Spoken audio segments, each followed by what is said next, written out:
Welcome! If you are watching this video, you are officially part of an elite group of people that know the most about my book. Bet you're glad you clicked on this video. If you don't know, my name is Beck Leavesley and I'm a YA fantasy author, and my debut novel is coming out summer 2025. So, sit down, grab a mug, because I'm about to spill the tea on my upcoming debut novel.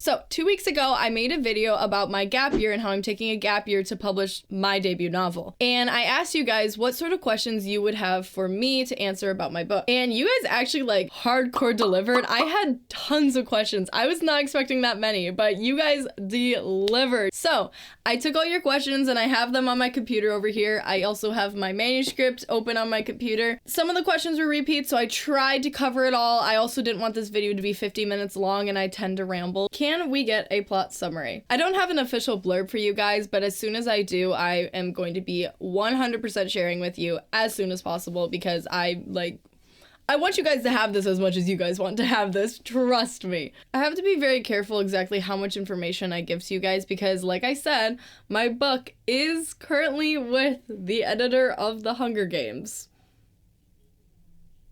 And any amounts of information could change from now and to when the book is published, so I don't want to overshare and then have to backtrack on my words, but I can give you a general idea of what the book is like. Let me read for you the plot summary that I sent in my project proposal to the Hunger Games editor, which resulted in her accepting my proposal and me hiring her. Our 15-year-old protagonist would do anything to stay at the top of his class. Unfortunately, in a school run by a principal he's never met and a mysterious girl that jeopardizes his plans, his summer turns out to be full of danger instead. When he survives an attack by a screaming monster with long arms and spinning eyes, he is rescued by a pair of strangers and taken to an island in the middle of nowhere. There he learns that reality is a delicate scale kept in balance by people like him, people with strange abilities. He also learns that he's been missing for 6 years. The island is a safe haven for people like him to develop their abilities.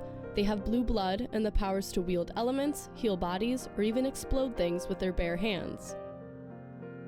But our protagonist is 6 years late, and his stunted abilities are proof.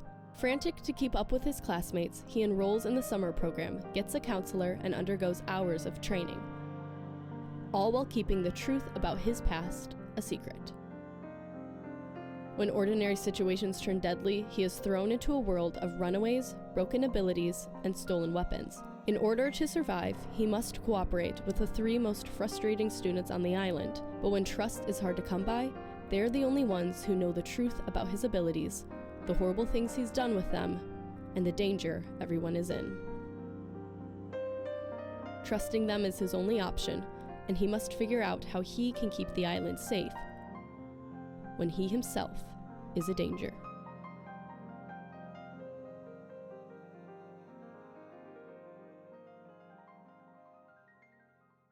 Someone asked general information about the characters such as names, ages, and genders. I can't tell you the names, and I literally changed one of the names of my main characters right before I sent it to my editors. So much could change. So until stuff is in a final printed format, I will give you guys the names and you guys can run with them, I promise. But I can tell you the ages. My 4 main characters are all 15. We have 3 older characters that are about 19 to 21, and then we have a small cast of adult characters. So this leads into the next question that someone asked, which is, will there be multiple POVs? And the answer is yes. So here's some technical information for you guys, but the book is written in 3rd person, limited, changing POVs. Okay, so I have 4 main characters. I have 1 main character in which about 20 of the chapters are from his perspective, and then the other 10 are divided among the 3 other main characters. 3rd person means that it's going to be explained as he, she, using their names, as opposed to I, me, my, mine. 3rd person limited means that I'm only explaining things from that one character's point of view. I'm not going to be explaining like random things that are happening simultaneously in the world, or any omniscient information. I'm focusing on what that character is feeling in the moment, what that character is thinking in the moment, and I don't switch to any other character mid-chapter. Every chapter is just going to be following one character. Makes sense? Sorry, it's a lot of technical information, but you guys asked, so I'm giving it to you. Someone asked, how long will the book be? As the book stands right now, it is 79,797 words long.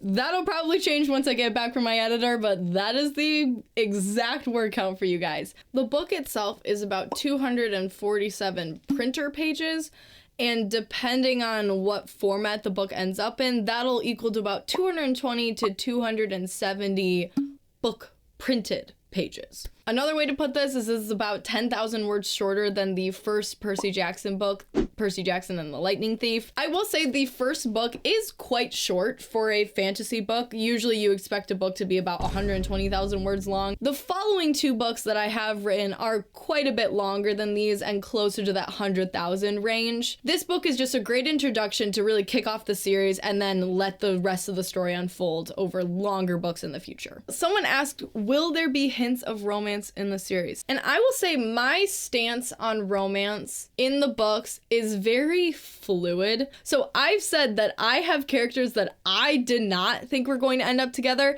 and then randomly I'm writing a book and they are confessing their love to each other, and I'm like, could have told me that first. And then I've had characters that I have spent the entire book series trying to force them together, and they are not compatible in the way that I thought they would be when I started writing the series. So there are hints of romance. Romance is most definitely a subplot to the overarching story and really the characters' arcs. However, romance does play a role, and you will definitely have your fair share of people to ship with each other, and I will not tell you who to ship, who not to ship. That is your realm, and I am just waiting to see the headcanons popping up on Tumblr so that I can comment and say, this is canon. I will handle the plot development and the character arcs. You guys can handle the shipping and the romance department, and I will just be behind you, waving my pom-poms, just excited that you guys like my characters enough. So this actually kind of leads into another question that I had, and some of you might even be following me because you saw a short that I posted that went somewhat viral, got a lot more views than my other content did, in which I talked about how my book doesn't have spice in it. So the question is, what made you decide to not include spice in your books? One, I write for 13 to 17-year-olds, and I do believe books that are targeted towards that age should not have spice in it. You can agree, you can disagree. I don't really care. They're my books. I was inspired by books like Harry Potter, books like Percy Jackson, books like The Hunger Games.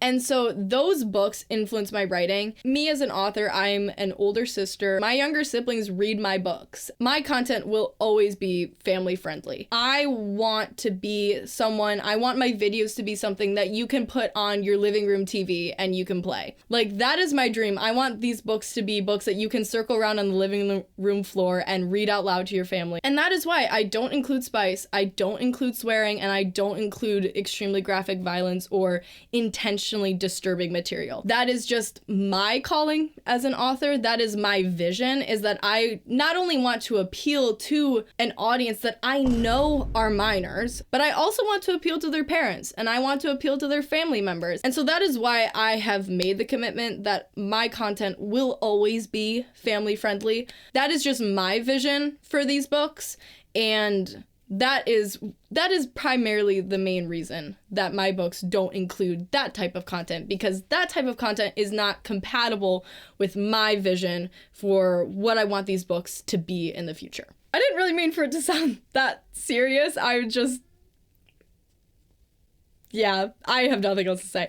So let's get into some fun questions. How much fantasy can we expect? There are special abilities, and then down the line, there are what I call magical loopholes. And so I think that's probably my favorite part of the series, especially when we get to book 2. There ends up being a lot of these magical loopholes that you guys have to really be paying attention as the information builds up and what information I give you guys, because the magic system that we have breaks. And then someone asked, what is the magic system like? Okay, so I have a soft magic system, meaning that the magic system is going to develop fluidly as the series progresses and as the characters discover more things about their magic, as opposed to a hard magic system where there are strict rules about the magic, strict rules about what can and cannot happen in this world, stuff like that. Primarily speaking, the way that the magic works in the book is that there is a force.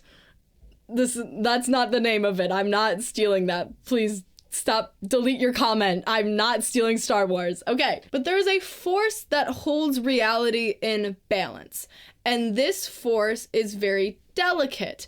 It can break. And when it breaks, reality will break. So it's not a good thing. So because this force that holds all of reality together is so unstable, what it does is it breaks apart and it imparts itself into small creatures that then grow. And as they grow, this force inside them also grows. And then when they grow to a certain point, this force leaves and goes back into the giant entity that holds all of reality together. And that's how reality stays in balance. So these creatures that the force imparts itself into are children, little baby superhumans. And then at a certain point, it'll grow strong enough to support reality and keep life in balance, save the world, yada, yada, yada, you know the gist. This force has a system in which it breaks itself apart, okay? So you know the drill, there are 4 elements in the world: earth, fire, water, air, okay? But then there's also 4 other aspects of humanity, is just the very basic term that I use for them. And that is body, mind, spirit. What was the other one? Heart.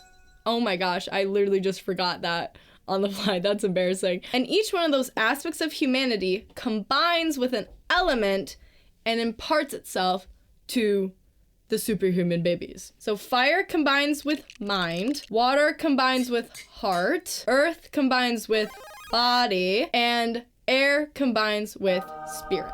That is how this essence breaks itself off and imparts itself to these children. So these children can have fire powers, they could have mind powers, they could have both, they could even technically have neither. As the series progresses and as we meet these characters, we soon begin to see what abilities they have, what abilities they don't have. Can you get abilities? Can you lose abilities? And will reality fall apart and crumble in front of our very eyes?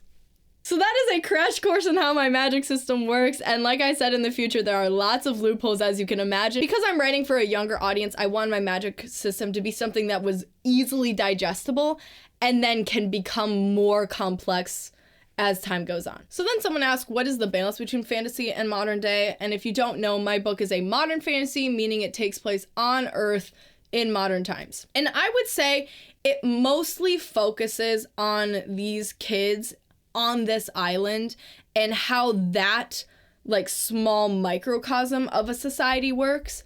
And then we expand into how life is for these kids outside of the island.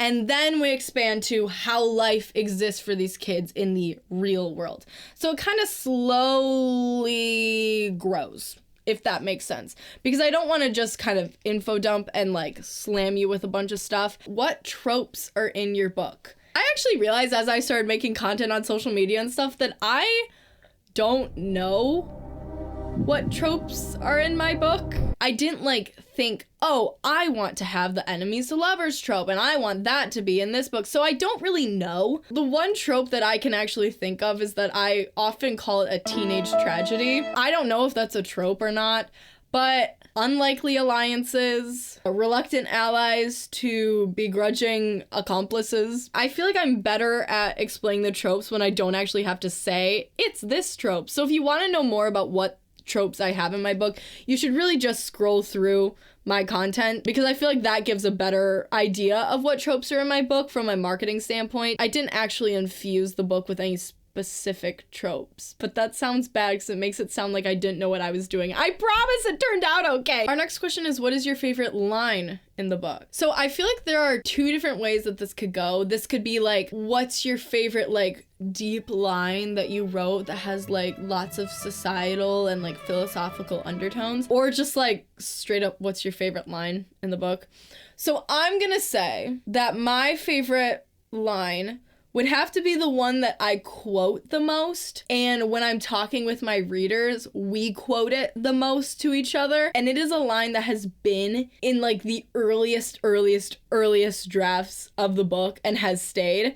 And it's probably one of my favorite lines. One character says to another character, "Congratulations, you found a way to cheat at puzzles." That's my favorite line in the book.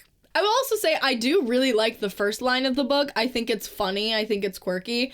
And then I've been told that the last line of my book is really good. You guys can be the judges of that, I guess. Why did you choose to pursue self-publishing versus traditional? I will say that I think from the beginning, self-publishing was always what I intended to do. And really, truly, like I said earlier, I am committed to my content being family friendly. I am committed to the story that I'm trying to tell, and call me a control freak, but I have a very specific vision for this series, and I would hate for anything to compromise that vision. That being said, I am actually extremely open to the idea of a traditional publisher coming along and picking up the series. I think that would be great, because I will then have already established myself in this story. But as it stands right now, I am gearing down the self-publishing route. And something that really drew me to self-publishing was, as I was talking to a friend of mine that has self-published in the past and also coaches people on how to self-publish their own books, they were really talking to me about how self-publishing turns into a business.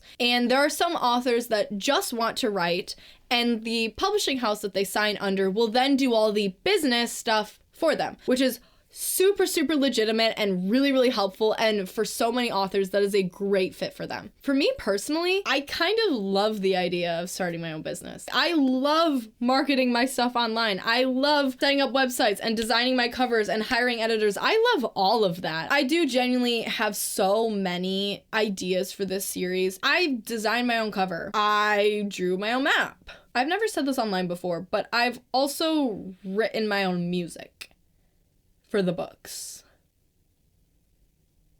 So yeah, I have a lot of ideas, and I just genuinely want to build my own brand, build my own business, build myself as Beck Leavesley, the author of these books, and not specifically tie myself to a specific traditional publishing house, if that makes sense. And the way the world is going, I have no idea what the publishing market is going to look like in 4, 5, 6 years when I'm trying to publish more of these books. And while this might be a lonely sentiment, but if I'm only counting on myself, I know it's always going to get done. Bruh. The last question we have for today is, what tips would you give to someone in a similar situation? And I would say, if you're a young person and you have a dream to write a book, you need to start. I cannot stress enough, the more that you write, the better you will get. I don't care if it's poems, I don't care if it's short stories, I don't care if it's Minecraft fan fiction. Start writing and don't stop. This time that you have right now when you are young is invaluable. I would not be where I am right now if I had not started writing at 14. I don't have the time right now. I was taking a bunch of college classes. You get a job. Sometimes you get married and go have kids, and you don't have the time that you did when you were young. So take advantage of that time. And so I do not sit here and pretend to be some Stephen King with mass amounts of ideas and original ideas and great ideas. All I know is that I'm just a girl and I've written a book, and my biggest tip for you would be to believe in the story that you have. Believe that it is possible. If you put in the right amount of time, effort, and dedication, it will happen. Brandon Sanderson said that something like 1 in 20 of his students at BYU would go on to become professional. And you have to think, that is me. I will be that 1 in 20. And then you have to commit to making it happen. So obviously, I'm not a professional. I'm not here for any other reason than God's providence and my own stubbornness. But I do believe that it is a lot more possible than people make it out to be. and that you have a lot better chance than you think you do. And I'm so glad that you made it to the end of this video. That is all I have to say. Thank you guys so much for your questions. As always, subscribe if you want to know more about me and my writing journey and about this book series that I am publishing on my own. Comment down below if you have any more questions for me. I will be periodically making these Q&As so long as I keep getting questions. So feel free to comment down below any ideas that you have for me in the future. I'm always reading, always watching. I always love hearing from you guys. So as always, go drink some water and support your indie authors. Bye.